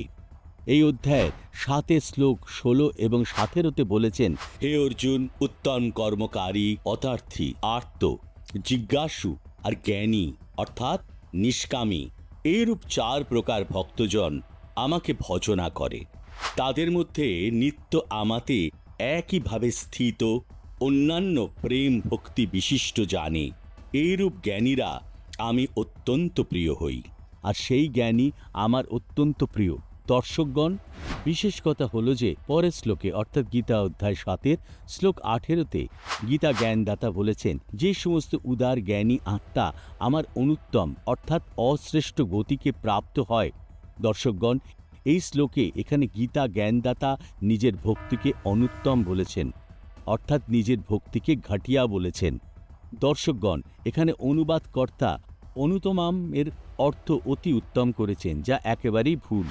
অনুত্তমের অর্থ নিকৃষ্ট অর্থাৎ অশ্রেষ্ঠ হয়। দর্শকগণ, যদি 3 দেবতার ভক্তি আর গীতা জ্ঞানদাতার ভক্তি অশ্রেষ্ঠ হয় আর বাসুদেব শ্রীকৃষ্ণজি ওরফে বিষ্ণুজি না হয়, তাহলে বাস্তবে বাসুদেব কে? আসুন সন্ত রামপালজি মহারাজের কাছ থেকে জানি বাস্তবে বাসুদেব কে। 7ম অধ্যায়ের 19তম শ্লোকে বলেছেন যে বহুনাম জন্মানাম অন্তে, এই জ্ঞানবান অর্থাৎ জ্ঞানী আত্মা মাম প্রপদ্যে, মাম মানে আমাকে, প্রপদ্যে মানে আমার পূজা করে, আমাকে পূজা করে থাকে। और वासुदेव सर्वमिति सैमात्मा सुदुर्लभ। এইটা বলার মহাপুরুষ কদাচিত খুঁজে পাওয়া যায় কি वासुदेव सर्वमिति, যে বাসুদেবী সবকিছুই, তিনি পাপ নাশক, তিনি মোক্ষদায়ক, তিনি সমগ্র সৃষ্টিকর্তা ও পূর্ণ পরমাত্মা। তার ভক্তি দ্বারাই পূর্ণ মোক্ষ হবে। এটা বলার মতো সন্ত কদাচিতেই খুঁজে পাওয়া যাবে। অর্জুন वासुदेव सर्वमिति। এখন ইনি বাসুদেব মেনে রেখেছেন শ্রীকৃষ্ণজিকে, আর শ্রীকৃষ্ণজির পিতার নাম ছিল বাসুদেব, আর বেদে বাসুদেব ওই পূর্ণ পরমাত্মার মহিমার নাম, তারই উপমাত্মক নাম। আর বাসুদেব তাকেই বলা হয় যে ভগবানের সবার উপর বাস রয়েছে, সবার উপর কন্ট্রোল থাকে, ওভারঅল কন্ট্রোলার, সবার মালিক। তিনি কুলের মালিক। যেমন ব্রহ্মা বিষ্ণু মহেশ এক এক গুণের মালিক এক ব্রহ্মাণ্ডে, রজগুণ বিভাগের ব্রহ্মাজি, শতগুণ বিভাগের বিষ্ণুজি, তমগুণ বিভাগের শঙ্করজি। এনারা কেবল 3 লোকের ওপর মালিক, এই পৃথিবীলোক, পাতাললোক আর স্বর্গলোক। ব্যাস, একটা ব্রহ্মাণ্ড। আর এই ব্রহ্মাণ্ডে আরও অনেক লোক রয়েছে, তো এদের থেকে আলাদা 14 লোক আরও আছে। তার উপর ওনাদের পিতা রয়েছেন এক ব্রহ্মাণ্ডের কন্ট্রোলার। আর এমন এমন 21 ব্রহ্মাণ্ড রয়েছে এই ব্রহ্মের। তো 21 ব্রহ্মাণ্ডের ওপর কেবল মালিক রয়েছেন এই ব্রহ্ম, খড়পুরুষ। ইনি বাসুদেব নন, সবার ওপর মালিক নন। আর দ্বিতীয় নম্বরের অক্ষর পুরুষ, তিনি 7 শঙ্খ ব্রহ্মাণ্ডের মালিক অনলি। গীতা অধ্যায় নম্বর 15 শ্লোক নম্বর 16 আর 17-তে 3 পুরুষের কথা বলেছেন, পুরুষ, অক্ষর পুরুষ এবং পরম অক্ষর পুরুষ। তো যে দ্বিতীয় নম্বরের অক্ষর পুরুষ, তিনি 7 শঙ্খ ব্রহ্মাণ্ডের মালিক। এতটারই তিনি স্বামী, সকলের মালিক নন, বাসুদেব নন। আর তৃতীয় নম্বরের পরবক্ষর ব্রহ্ম, পরবক্ষর পুরুষ, সত্য পুরুষ, আমরা তাকে ভাষাতে সৎপুরুষ বলে থাকি। আমরা তাকে শব্দস্বরূপে রাম বলি, অকাল মূর্তি বলি। তিনি হলেন অসংখ্য ব্রহ্মাণ্ডের মালিক, যিনি খড়পুরুষ আর তার লোকগুলিকে উৎপন্ন করেছেন, খড়পুরুষ আর তার লোকগুলিকে উৎপন্ন করে তাকে দিয়েছেন। আর তার অতিরিক্ত অসংখ্য লোক রয়েছে, তাদের সকলের মালিক তিনি হলেন বাসুদেব। যজুর্বেদের অধ্যায় নম্বর 5-এর 32 নম্বর শ্লোকে স্পষ্ট করে দিয়েছেন যে একই গাছি, যিনি পরম শান্তিদায়ক কবির অঙ্ঘারিয়াসী ও পাপ নাশক কবির সাহেব, কবির দেব। আর ব্রহ্মারী বন্ধনের শত্রু বন্দি ছোট তিনি। আর তিনি হৃদ ধমা শতলোকে বাস করেন। তো গীতা অধ্যায় নম্বর 7-এর শ্লোক নম্বর 19-এ গীতা জ্ঞানদাতা বলেছেন যে এটা বলার कि वासुदेव सर्वमिति সমাত্মা সুদুর্লভ। এখন যেমন কত নির্ণায়ক জ্ঞান বলে রেখেছেন গীতাজিতে। প্রথমজন বলেছেন যে এটা ব্রহ্মা বিষ্ণু মহেশ পর্যন্ত সীমাবদ্ধ, এনাদের জ্ঞান হরণ করা হয়েছে, তো মূর্খ বলে দিয়েছেন। তার সাধনা বলে যে জ্ঞানী আত্মা আমার সাধনা করে থাকে। তিনি বলে দিয়েছেন আমার সাধনা, আমার ভক্তি করেন, আর তা থেকে প্রাপ্ত হওয়া যে গতি তা নিকৃষ্ট। এখন এটা বলছেন যে কি বহুনাম জন্মানামন্তে জ্ঞানবান মাম প্রপদে, কে যিনি আমার ভক্তি করেন তিনি জ্ঞানী, তিনিও কোনো অসংখ্য অনেক অনেক জন্মের কোনো শেষের জন্মে আমার ভক্তি অর্থাৎ ব্রহ্ম সাধনা করেন, নতুবা নিচের ভক্তিতেই লেগে থাকেন। জয় গণেশ দেবা, হনুমান চালিসা, ব্রতের কথা বলেন, এর মধ্যেই মগ্ন হয়ে থাকেন। তিনি কোন শেষের জন্মে কোনো জ্ঞানী আত্মা আমার ব্রহ্ম সাধনা করেন। আর পুনরায় বলছেন যে বাসুদেবের পূর্ণ অক্ষর ব্রহ্মের সাধনা বলার, তার ভক্তি বলার মহাত্মা তো কদাচিতই পাওয়া যাবে। আর এই দাস তিনি আজ এই বিশ্বে সেই বাসুদেবের সাধনা বলবেন।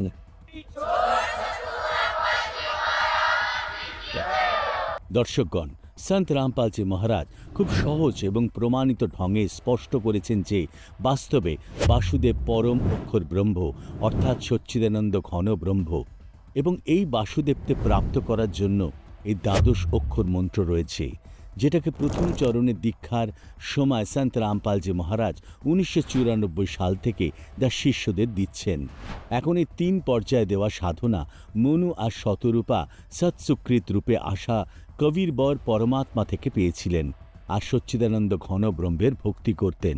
পুনরায় পরে কাল ব্রহ্ম অর্থাৎ গীতা জ্ঞানদাতা মনুজিকে 4 বেদের জ্ঞান প্রদান করে দিলেন, যার প্রমাণ গীতা অধ্যায় 4 শ্লোক 1 আর 2-তে পাওয়া যায়। তারপরে মনু আর শতরূপাজি আদি সনাতনী পূজা ত্যাগ করে দিয়েছিলেন আর সনাতনী পূজা শুরু করে দিয়েছিলেন, কেবল ওম নামের জপ এবং তপ করা শুরু করে দিয়েছিলেন।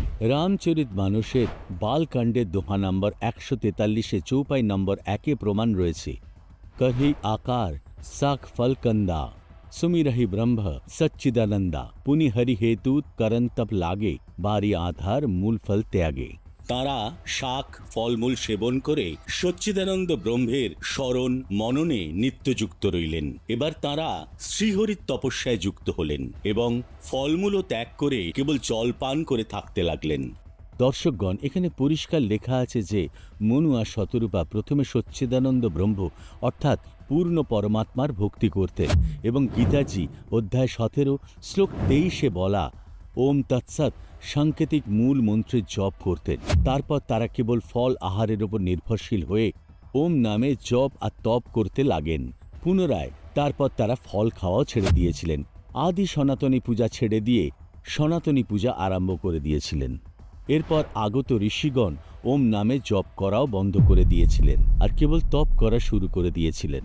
দর্শকগণ, রামচরিত মানসে বর্ণিত এই দোহা থেকে এটা স্পষ্ট হয়ে গেল যে মনু আর শতরূপা আদি সনাতনী পূজা ছেড়ে সনাতনী পূজা শুরু করে দিয়েছিলেন। এরপরে ইক্ষ্বাকু এবং ইক্ষ্বাকুর পরে নাভিরাজ পর্যন্ত সনাতনী পূজা চলেছিল আর ঋষভদেব থেকে সনাতনী পূজার সমাপ্তি হয়ে গিয়েছিল। দর্শকগণ, যেমন বেদে প্রমাণ আছে যে পরমাত্মা নিজের বিধান অনুসারে এই পৃথিবী লোকে এসে নিজের উত্তম আত্মাগণকে দেখা করেন এবং তাদেরকে সৎ ভক্তি এবং সৎ মার্গ প্রদান করেন। তার বিধান অনুসারে কবির পরমাত্মা সৎলোক থেকে ধরাতলের ওপর এসে ঋষভজিকেও দেখা করেছিলেন। ঠিক যেমন কবির পরমাত্মা গরিব দাসজিকে দেখা দিয়েছিলেন, গুরু নানকজিকে দেখা দিয়েছিলেন, দাদু দয়ালজিকে দেখা দিয়েছিলেন, মুলুক দাসজিকে দেখা দিয়েছিলেন। কবির পরমাত্মা ঋষভদেবজিকে বুঝিয়েছিলেন যে আপনি যে ভক্তি সাধনা করছেন তা শাস্ত্রে বর্ণিত নেই। আপনি শাস্ত্রবিধি ত্যাগ করে স্বেচ্ছাচারী আচরণ করছেন, যার দ্বারা আপনি কোনো লাভ পাবেন না। কিন্তু ঋষভদেবজি কবি পরমাত্মার কথা স্বীকার করেননি আর নিজে স্বেচ্ছাচারী সাধনার উপর অটল ছিলেন। সূক্ষ্মবেদেও এই কথার প্রমাণ পাওয়া যায়। সূক্ষ্মবেদের পৃষ্ঠা 364 পানিতে লেখা আছে, গরিব ऋषभदेव के अय्या कवि नामे करतार नौ यज्ञेश्वर में रम्या जनक विदेही उद्धार।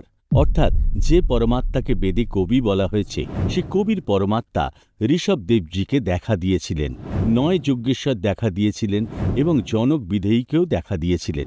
এর মধ্যে কেবল জনক বিদেহী পরমাত্মা কবিরজির বলা সাধনা স্বীকার করেছিলেন এবং কিছু সময় পর্যন্ত কবির পরমাত্মার দ্বারা বলা সাধনা অনুসরণ করেছিলেন। বিদেহীজির পরবর্তী জন্ম গুরু নানকজির রূপে হয়েছিল। পুনরায় কবির পরমাত্মা গুরু নানকজিকে বেই নদীর তীরে দেখা দিয়েছিলেন আর ওনার তত্ত্বজ্ঞান বুঝিয়ে মুখ্য মন্ত্র দিয়ে ওনার মুখ্য করেছিলেন। আর কবির পরমাত্মা ঋষভদেবজিকেও বলেছিলেন যে বেদে যে অবিনাশী পরমাত্মাকে কবি বলা হয়েছে সে কবি অর্থাৎ কবির দেব আমি অবিনাশী পরমাত্মা।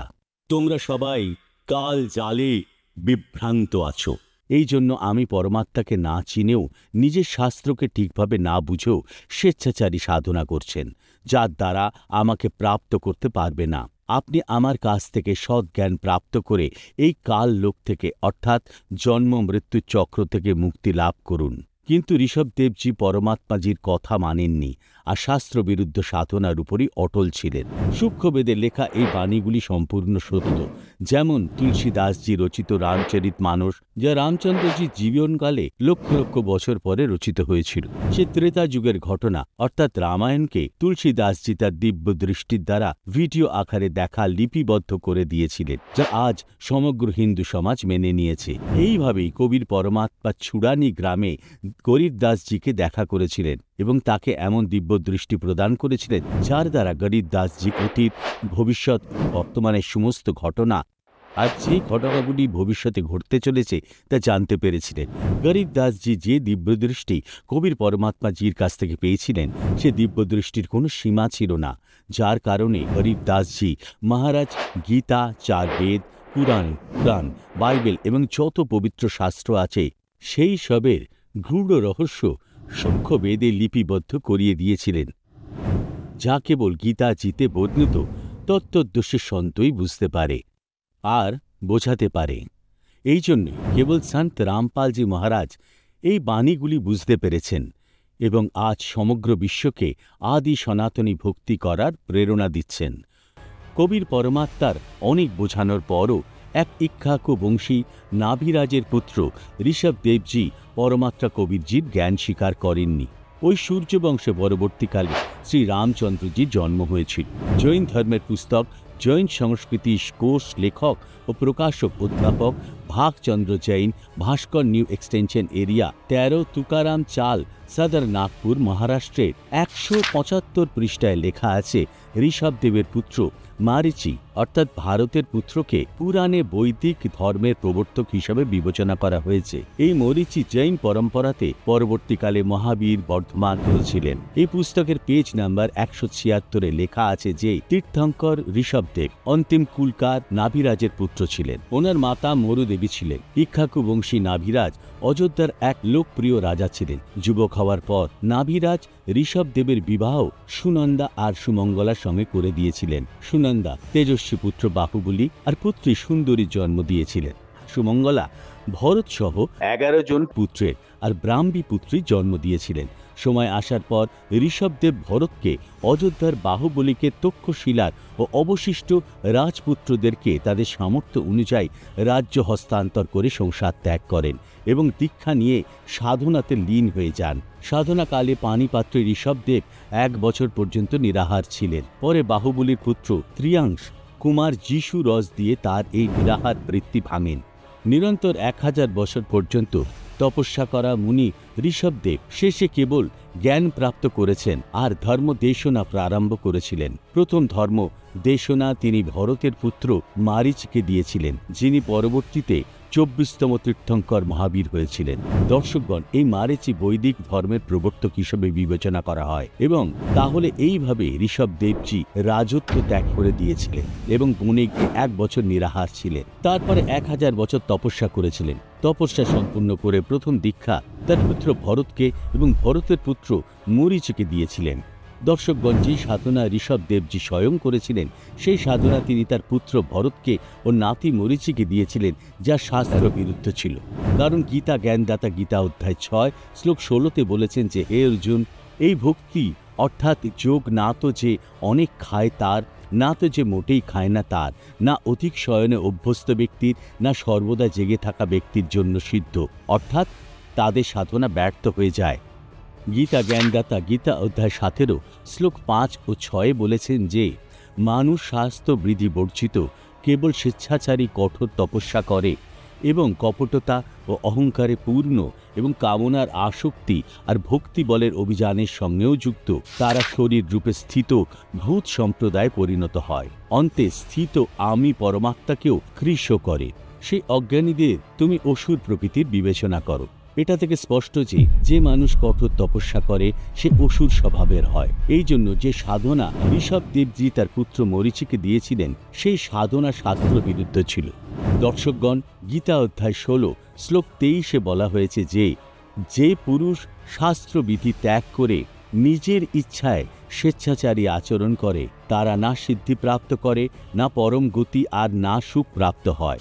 এরপরই গীতা জ্ঞানদাতা গীতা অধ্যায় 16 শ্লোক নম্বর 24-এ বলেছেন যে এর থেকে তোমার জন্য অর্জুন কর্তব্য এবং অকর্তব্যের ব্যবস্থাই শাস্ত্রই প্রমাণ। এই রকম মনে করে তুমি শাস্ত্রবিধি অনুসারে প্রতিনিয়ত কর্ম করার যোগ্য। যে সাধনা ঋষভদেবজি করেছিলেন তা ছিল কঠোর তপস্যা। সেই তপস্যা ও সাধনার শাস্ত্রবিরুদ্ধ হওয়ার কারণে স্বেচ্ছাচারী আচরণ ছিল। সেটা নিজের ইচ্ছাতেই স্বেচ্ছাচারী সাধনা ঋষভদেবজি তার নাতি মরিচিকে দীক্ষাতে দিয়েছিলেন।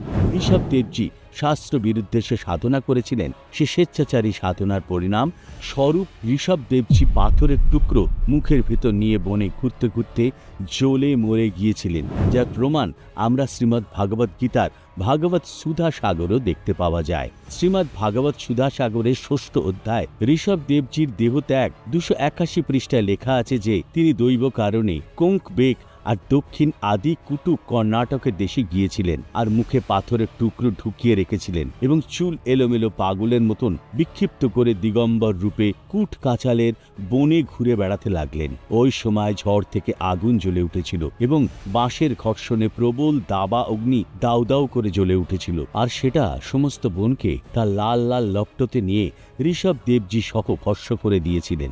দর্শকগণ, যে সাধনা এবং ঋষভদেবজি করেছিলেন সেই একই সাধনা তিনি তার পৌত্র অর্থাৎ ভরতের পুত্র মরীচিকে দীক্ষাতে দিয়েছিলেন, যা শাস্ত্র বিরুদ্ধ সাধনা ছিল।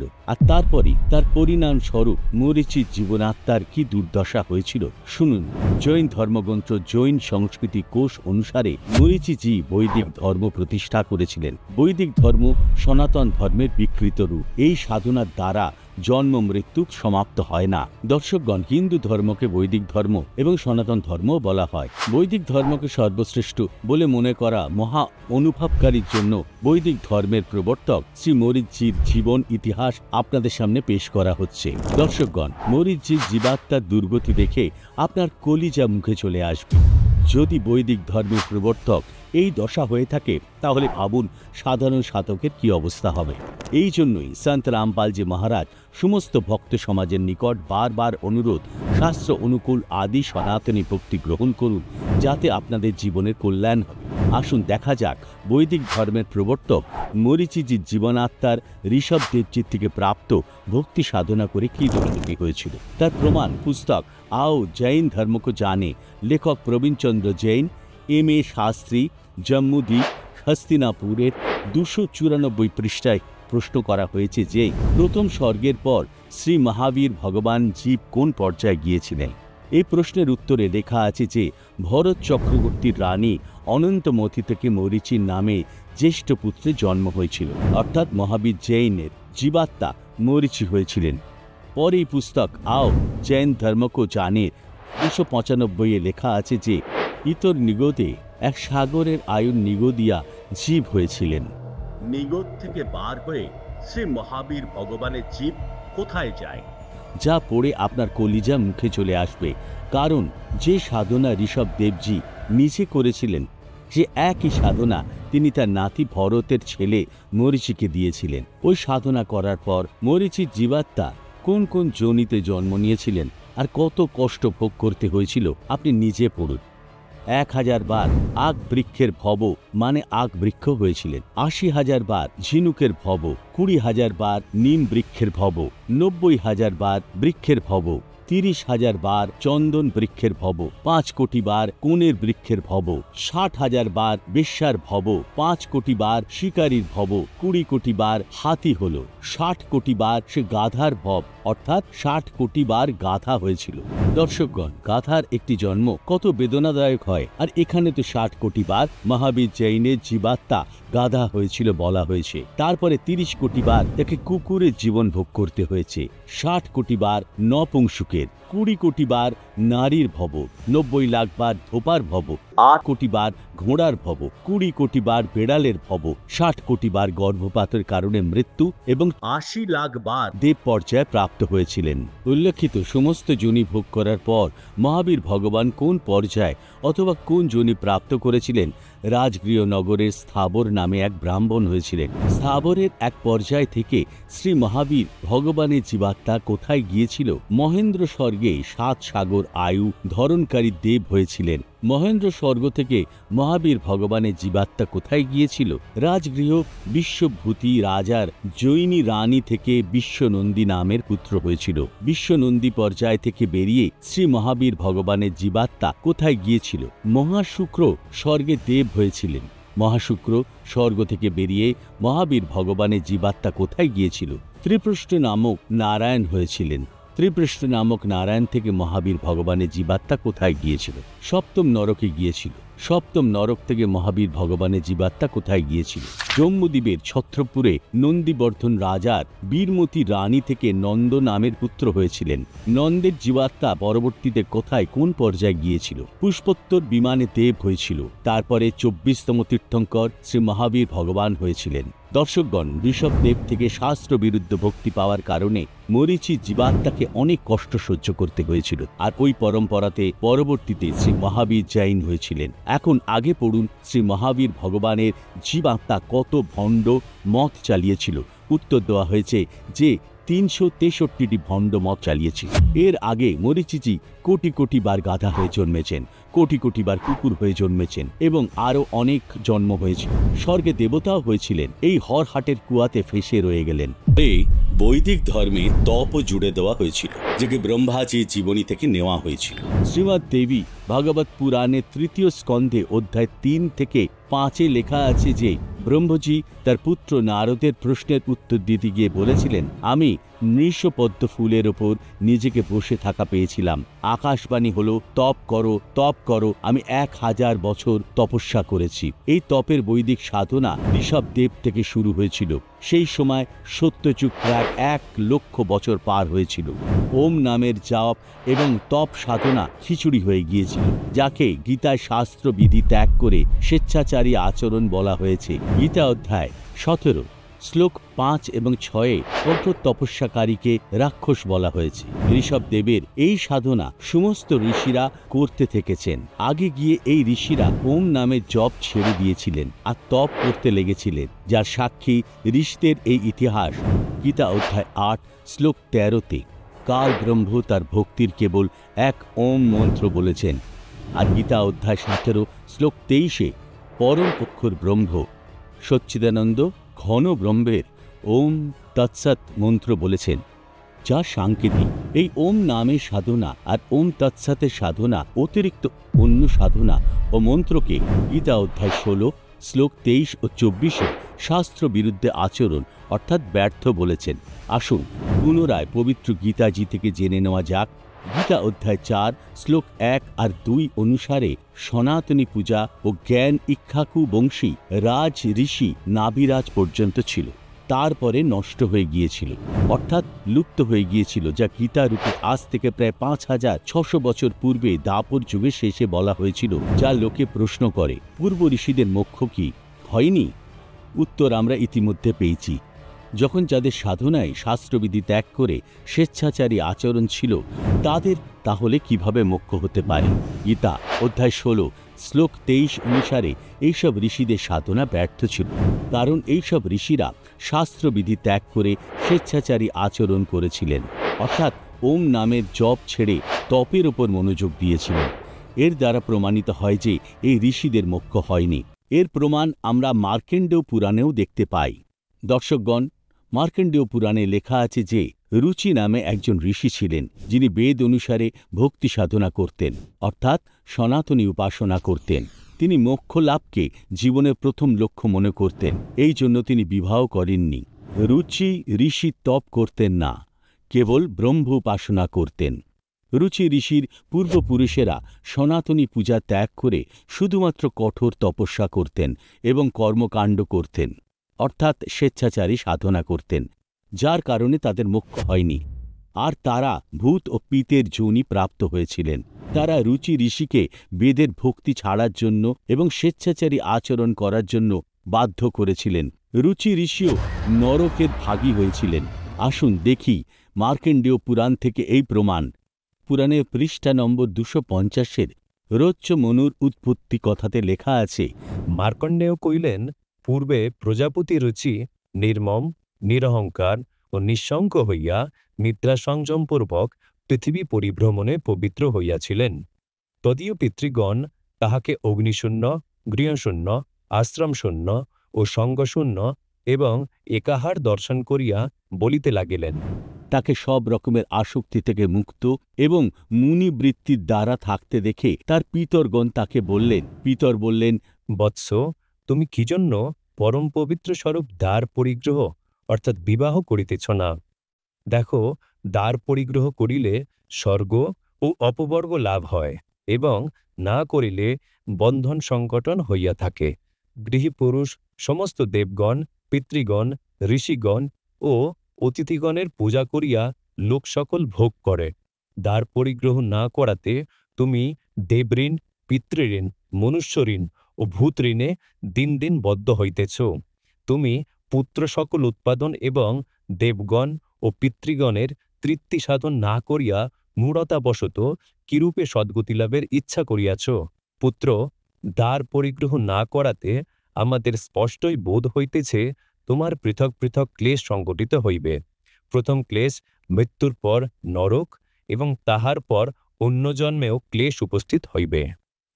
দর্শকগণ, এখানে রুচি ঋষির পূর্বপুরুষ রুচিকে তাদের শ্রাদ্ধ করার জন্য প্রেরিত করছেন।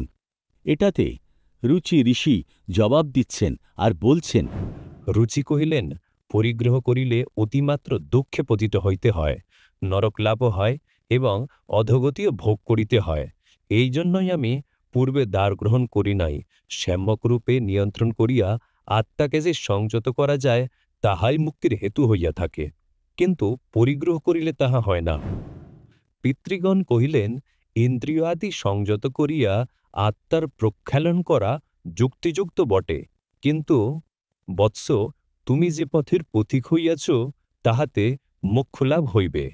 দর্শকগণ, রুচি ঋষির পূর্বপুরুষ স্বয়ং এটা স্বীকার করেছেন যে রুচি ঋষি শাস্ত্র অনুকূল সাধনা করছেন, আর এটি মোক্ষের মার্গ। তবুও রুচির পূর্বপুরুষ রুচিকে শ্রাদ্ধ করার জন্য এবং শাস্ত্র থেকে দূরে সরে গিয়ে সাধনা করার জন্য বলছেন।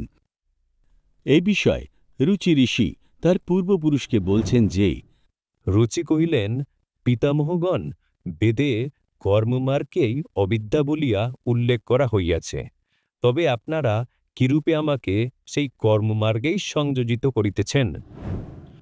দর্শকগণ, এখানে রুচি আরও একবার তার পূর্বপুরুষদের বললেন যে পিতামহ বেদে এই কর্মমার্গকে অর্থাৎ শ্রাদ্ধ ইত্যাদি করাকে অবিদ্যা বলা হয়েছে, শাস্ত্র বিরুদ্ধ সাধনা করতে বলা হয়েছে। তাহলে কেন বারবার আমাকে সাধনা করতে বলছেন? এই বিষয়ে রুচির পূর্বপুরুষেরা কি বলছেন শুনুন। পিতৃগণ কইলেন, বেদে যাহা বলিয়াছেন তাহা সত্য বটে। পিতৃগণ কইলেন, বৎস, যদি তুমি আমাদের কথা না শুনো, তাহা হইলে আমাদের পতন ও তৎসহকারে তোমারও অধোগতি হইবে। দর্শকগণ, যারা সত্য জানতে চান তাদের জন্য মার্কেন্ডেয় পুরাণের এই লেখাই যথেষ্ট। কারণ মোক্ষ হয়নি, কারণ তারা সবাই একই স্বেচ্ছাচারী সাধনা করতেন, যা রুচি ঋষির পূর্বপুরুষ ব্রাহ্মণেরা করতেন। এই স্বেচ্ছাচারী সাধনার কারণে রুচি ঋষির পূর্বপুরুষেরা পিতর্জনী প্রাপ্ত হয়েছিলেন। এই স্বেচ্ছাচারী সাধনা রুচি ঋষির পূর্বপুরুষেরা রুচি ঋষির দ্বারা করিয়েছিলেন এবং তাকে মোক্ষ মার্গ থেকে বিভ্রান্ত করে নরকে ঠেলে দেওয়ার কাজ করেছিলেন। সন্ত গরিব দাসজি কবিতে বলেছেন যে, পারস ভেটা নেহি कैसे पलटे लोह, অর্থাৎ পরশ পাথরের সাথে স্পর্শ ছাড়া লোহা সোনাতে পরিণত হতে পারে না। ঠিক তেমনি তত্ত্বদর্শী সন্তের সংস্পর্শে না এসে এবং তার কাছ থেকে আদি সনাতনী ভক্তির মূল মন্ত্র ওম তৎসৎ সহ 3 পর্যায়ে দেওয়া দীক্ষা না নিয়ে মোক্ষ হওয়া মোটেই সম্ভব নয়। এই জন্য শাস্ত্রবিধি ত্যাগ করে স্বেচ্ছাচারী সাধকের কখনোই মোক্ষ হতে পারে না। তত্ত্বদর্শী সন্তের অভাবের কারণে সত্যযুগের 1 লক্ষ বছর অতিবাহিত হওয়ার পর শাস্ত্রবিধি সাধনা শুরু হয়েছিল, যা ইক্ষ্বাকু বংশের রাজ ঋষি নাভিরাজের পরে প্রচলন হয়েছিল, অর্থাৎ যা বর্তমানে 2024 সাল পর্যন্ত হিন্দু সমাজে প্রচলিত রয়েছে। বিড়ম্বনা হল 5600 বছর আগে বলা জ্ঞান, অর্থাৎ 4 বেদের জ্ঞান, যা গীতা জ্ঞানদাতা সর্বপ্রথমে সূর্যদেবকে দিয়েছিলেন। তারপর একই জ্ঞান স্বয়ম্ভু মনু পেয়েছিলেন, তারপর একই জ্ঞান ইক্ষ্বাকু পেয়েছিলেন, তারপর ইক্ষ্বাকু বংশের রাজ ঋষি নাভিরাজ পেয়েছিলেন, তারপর লুপ্ত হয়ে গিয়েছিল। এই জ্ঞানকে গীতা জ্ঞানদাতা কাল ব্রহ্ম আগে গিয়ে পাণ্ডব অর্জুনকে বলেছিলেন, যা আজ শ্রী মহাভাগবত গীতা নামে পরিচিত।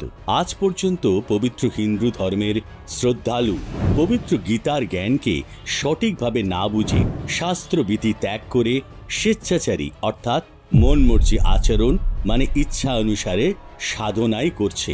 ইনাদেরও মুক্তি সম্ভব নয়। হিন্দু ধর্মের ব্যক্তি বৈদিক ধর্ম আর সনাতন ধর্মকে নিজের ধর্ম বলে দাবি করে। আসুন এবার জেনে নেওয়া যাক সনাতন ধর্মকে হিন্দু ধর্ম কবে থেকে বলা হয়। আসুন জেনে নেওয়া যাক হিন্দু ধর্ম কিভাবে আরম্ভ হয় এবং মূর্তি পূজা কিভাবে শুরু হয়। দর্শকগণ, সনাতনী পূজার পতনের কাহিনী সন্ত রামপালজি মহারাজের অমৃতবাণী, বাংলায় ভাগ 3 এর শেষ ভাগ ডেসক্রিপশন বক্সে দেওয়া হয়েছে।